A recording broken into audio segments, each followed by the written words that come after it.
모두의 간증이 되기를 원합니다. 예수를 나의 구주로 삼고 성령과 피로써 거듭나니 이 세상에서 내 영혼이 하늘의 영광을 누리도다. 사랑하는 주님, 우리가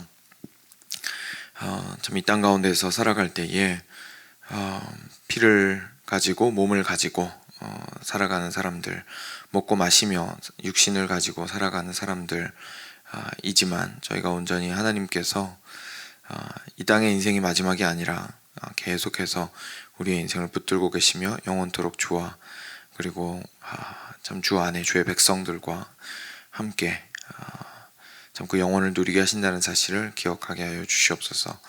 때로는 오늘의 삶이 참 버거울 때가 있고 힘겨울 때가 있사오나 하나님께서 바라게 하시는 그 영혼의 삶을 통하여서 우리가 위로를 얻고 힘을 얻고 주님 다시금 오늘을 살아가게 될 수 있도록 하여 주시기를 간절히 간구드립니다. 하나님, 저희가 참 겪는 어려움들이 절대로 헛되지 않으며 저희가 참고 견디는 그 시간들이 헛되지 않고 그리고 저희의 기쁨이 그냥 일순간의 것으로 끝나지 아니하고 온전히 주님 안에서 예수님 안에서 우리가 영원히 지속될 기쁨과 그리고 언젠가는 반드시 끝날 그리고 공의롭게 주님의 심판대 앞에서 심판받을 우리의 어려움과 참 억울한 상황들을 저희가 기억할 수 있도록 도와주시기를 간절히 간구드립니다. 그래서 오늘 이 땅을 살아가는 것이 전 방금 찬양하였던 것과 같이 우리의 찬송이 끊임없이 이루어지는 날들이 될 수 있도록 하여 주시옵소서. 오늘의 말씀을 통하여서도 주님, 우리의 눈을 주께 고정을 시킬 수 있는 기회가 될 수 있도록 하여 주시며 우리가 혼자서는 항상 잊어버리고 올바르게 참 생각하지 못하는 부분들에 있어서 다시금 바로잡게 되며 주님께로 우리의 시선을 고정시키게 될 수 있도록 하여 주시기를 원합니다. 감사하며 우리 주 예수 그리스도의 이름으로 기도드렸습니다. 아멘. 네, 데살로니가 후서 3장 마지막 부분입니다. 같이 보겠습니다. 3장 6절부터 18절입니다.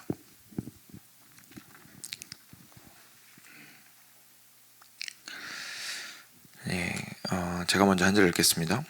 형제들아, 우리 주 예수 그리스도의 이름으로 너희를 명하노니 게으르게 행하고 우리에게서 받은 전통대로 행하지 아니하는 모든 형제에게서 떠나라. 어떻게 우리를 본받아야 할지를 너희가 스스로 아나니 우리가 너희 가운데서 무질서하게 행하지 아니하며 누구에게서든지 음식을 값없이 먹지 않고 오직 수고하고 애써 주야로 일함은 너희 아무에게도 폐를 끼치지 아니하려 함이니 우리에게 권리가 없는 것이 아니요 오직 스스로 너희에게 본을 보여 우리를 본받게 하려 함이니라. 우리가 너희와 함께 있을 때에도 너희에게 명하기를 누구든지 일하기 싫어하거든 먹지도 말게 하라 하였더니 우리가 들은즉 너희 가운데 게으르게 행하여 도무지 일하지 아니하고 일을 만들기만 하는 자들이 있다 하니 이런 자들에게 우리가 명하고 주 예수 그리스도 안에서 권하기를 조용히 일하여 자기 양식을 먹으라 하노라. 형제들아, 너희는 선을 행하다가 낙심하지 말라. 누가 이 편지에 한 우리 말을 순종하지 아니하거든 그 사람을 지목하여 사귀지 말고 그러하여금 부끄럽게 하라. 그러나 원수와 같이 생각하지 말고 형제같이 권면하라. 평강의 주께서 친히 때마다 일마다 너희에게 평강을 주시고 주께서 너희 모든 사람과 함께 하시기를 원하노라. 나 바울은 친필로 문안하노니 이는 편지마다 표시로서 이렇게 쓰노라. 함께 읽겠습니다. 우리 주 예수 그리스도의 은혜가 너희 무리에게 있을지어다. 아멘. 네. 이제 사도 바울이 베드로가 아니죠. 사도 바울이 데살로니가 후서를 마무리를 하면서 아주 어떻게 보면 실질적이고 현실적인 조언을 함으로써 이제 마무리를 하고 있습니다.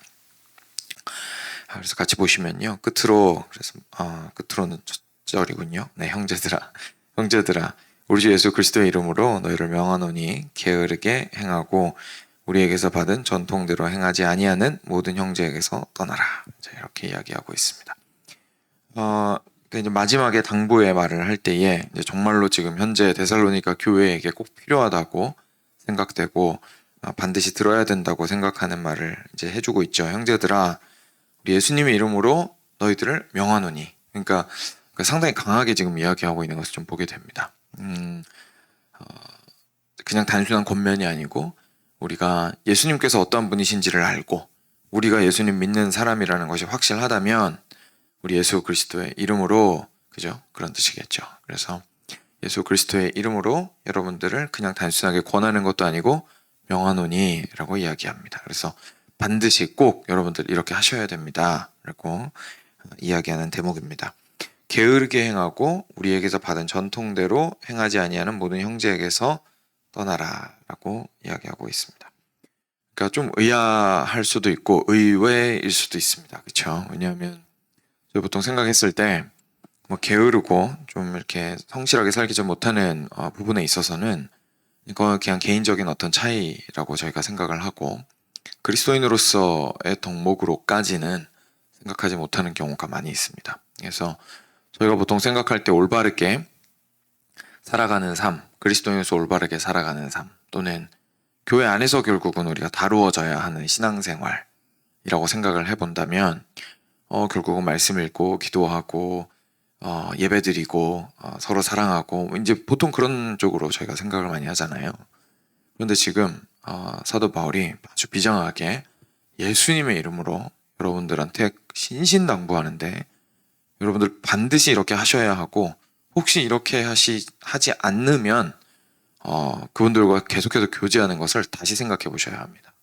그들을 떠나야 합니다. 라고까지 이야기하는 대목이 뭐냐면 바로 게으르지 않는 것이었습니다. 그러니까 저희가 보통 게으르다라는 것에 대해서 그렇게까지는 뭐 잘못된 거긴 하지만 그렇게까지는 생각하지 못하는데 오늘 사도 바울이 아주 강력하게 말하는 것을 저희가 보게 됩니다.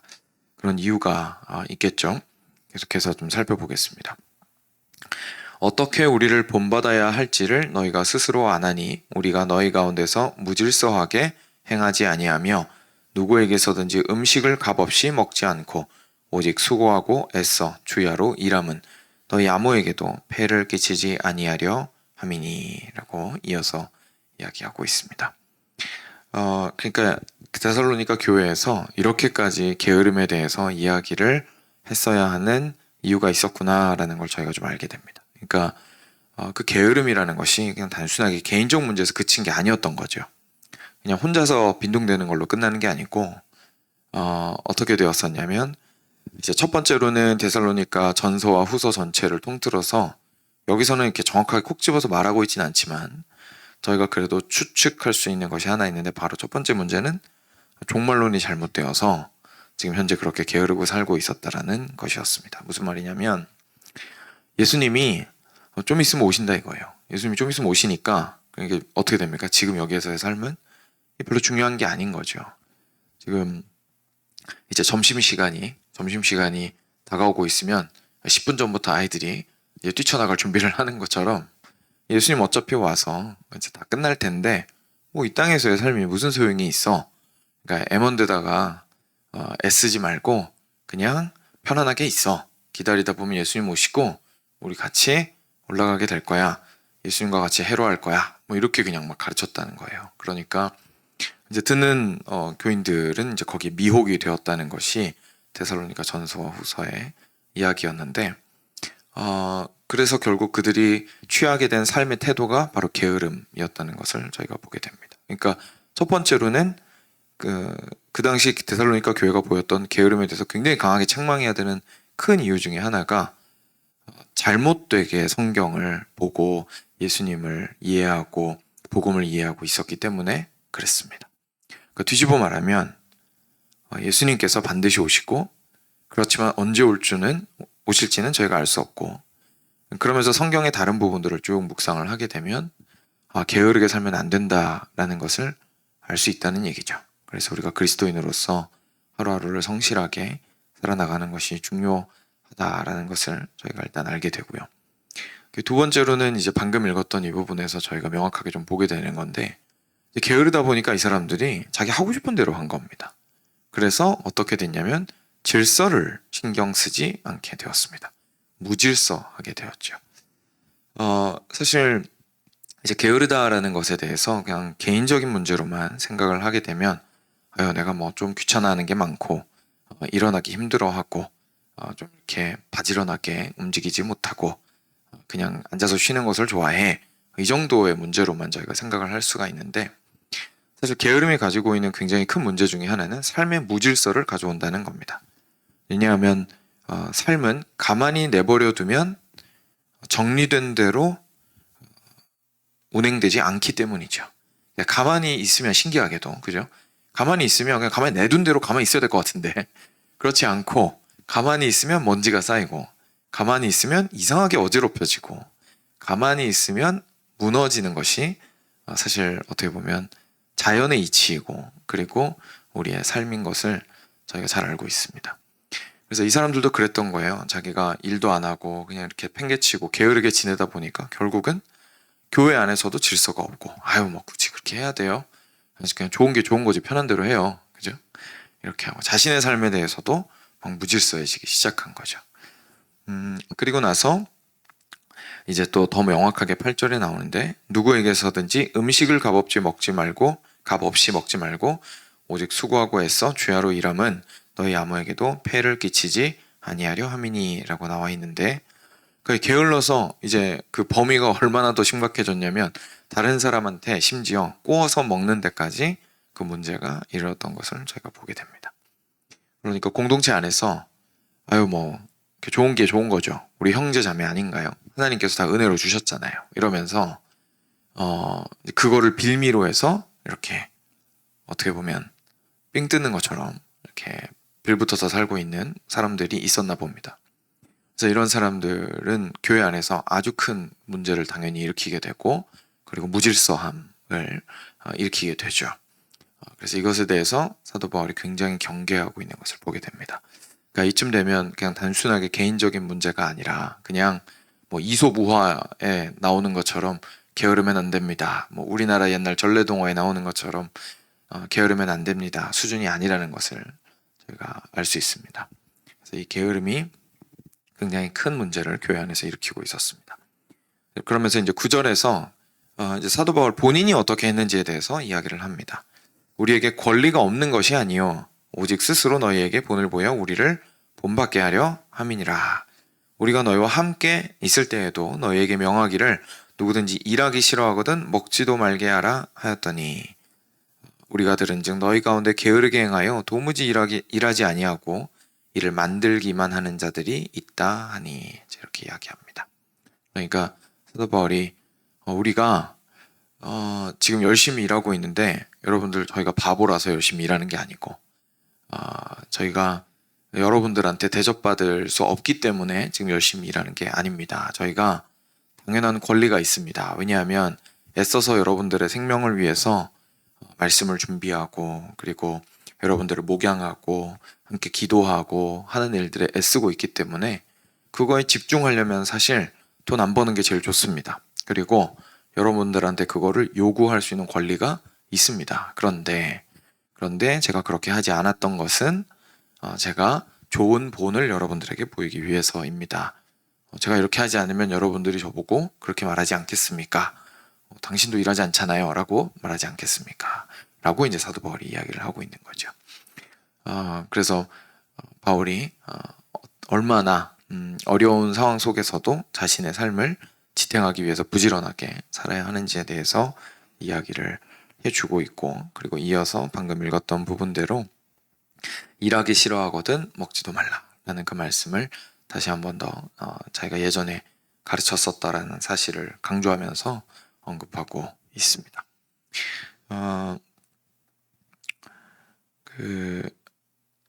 그리고 나서 이제 11절에서 그 교회에 있었던 사람들이 게으르게 하면서 일하지 않고 도리어 일을 만들기만 하는 자들이 있다라고 이야기하고 있는데, 여기서 일을 만들기만 하다라는 말을 일반적으로 이해할 때는 간섭하는 것을 보통 의미합니다. 그러니까 훈수를 계속 두는 거죠. 그러니까 본인은 팔짱 끼고 있으면서 일하지 않고 옆에서 일하는 사람한테 자꾸 참견하고 간섭하는 것을 이야기합니다. 그래서 그런 사람들이 계속해서 많아지는 것들에 대해서 이야기하고 있습니다. 그러면 어떻게 할까요? 12절에 적극적으로 어떻게 해야 하는지를 이야기해 줍니다. 이런 자들에게 우리가 명하고 주 예수 그리스도 안에서 권하기를 조용히 일하여 자기 양식을 먹으라 하노라. 말했습니다. 그러니까 이렇게 게으르게 일하지 않고 다른 사람들에게 참견만 하고 그리고 무질서하게 행하며 값없이 음식을 먹으려고 하는 자들에게 굉장히 강하게 다시 한번 권합니다. 조용히 일하여. 여기서 이제 조용히 일하는 거는 결국 앞에서 말했던 무질서의 반대편에 해당되는 겁니다. 그러니까 막 이렇게 요란스럽고 질서 없고 하고 싶은 대로 하고 욕망대로 행하고 그렇게 하지 말고 질서함이 어떠한지를 깨달아서 자기가 맡아야 하는 영역에서 조용히 일하라 라고 이야기하고 있습니다. 그리고 자기 양식을 먹어라. 그래서 자신이 먹고 살아야 하는 자기의 인생을 스스로 책임지라 라고 이야기하고 있습니다. 굉장히 중요한 부분이죠.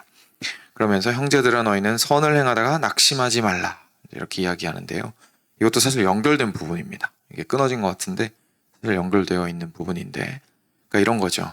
이렇게 게으른 자들이 있어서 무질서함 속에 있고 그런 사람들 본인들은 어쩌면 그렇게 생각할 수 있습니다.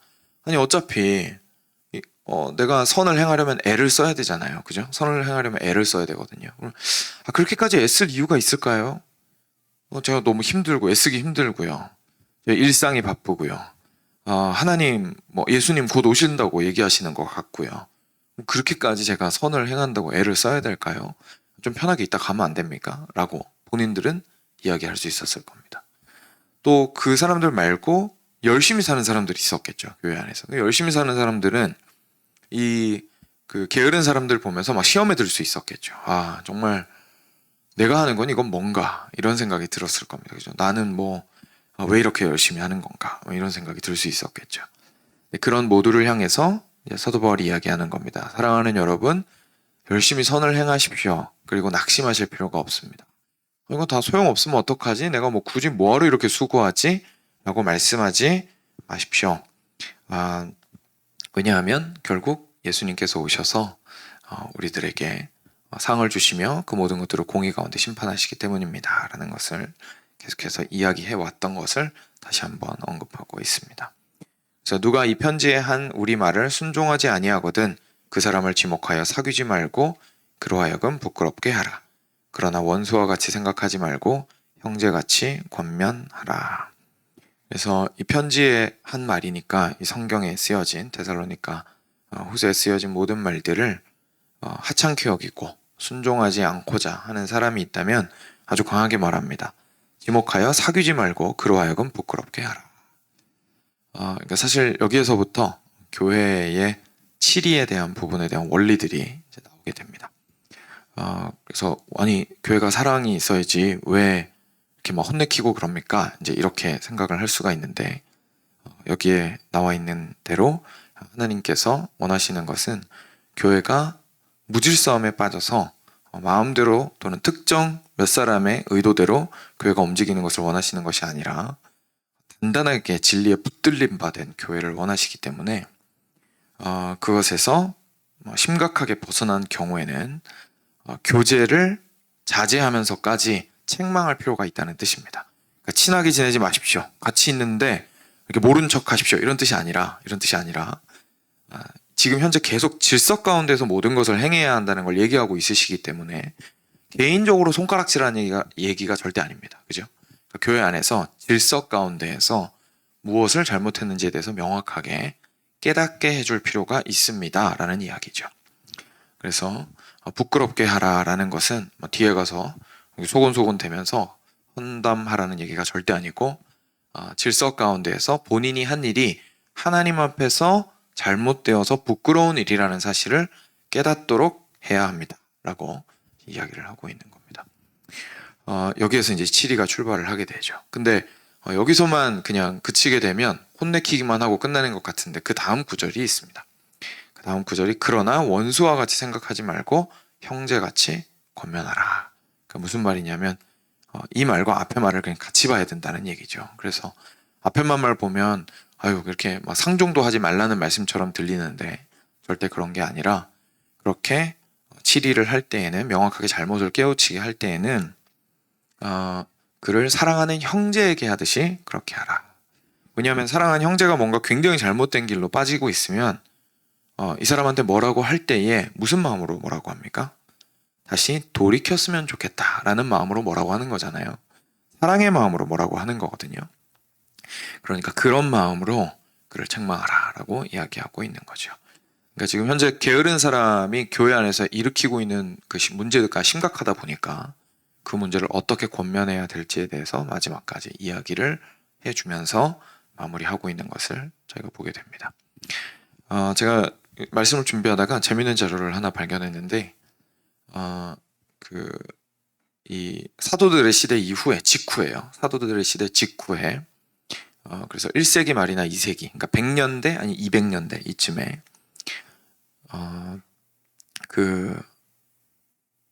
쓰여진, 성도들을 위한 매뉴얼 같은 게 있습니다. 그러니까 우리식으로 얘기하면 뭐라고 하면 좋을까요? 그러니까 신앙생활을 어떻게 해야 되는지에 대한, 교회 안에서 생활을 어떻게 해야 되는지에 대한 매뉴얼이 기록된 게 디다케라고 하는 책이 이렇게 전해져 내려오는 게 있거든요. 거기에서 이런 말씀들을 종합을 해서 손님을 어떻게 교회 안에서 대해야 되는지에 대해서 이 사람들이 규칙을 정해놓은 것들이 있었어요. 이 사람들이 어떻게 했었냐면 아주 구체적으로 짧지만 굉장히 임팩트 있게 규칙을 정했었는데, 이렇게 말했습니다. 누구든지 주의 이름으로 여러분들에게 찾아오거든 그 사람들을 거부하지 마시고 손님으로 받아주십시오. 이렇게 일단 얘기합니다. 그러니까 그리스도 안에서 한 형제 자매니까 사랑으로 받아주라는 얘기죠. 그런데 그 사람이 당신의 집에서 이틀까지만 머물게 하십시오. 그리고 혹시나 사정이 안 되면 3일까지도 괜찮습니다. 이렇게 이야기를 합니다. 그런데 혹시나 그 이상 머물고자 한다면 그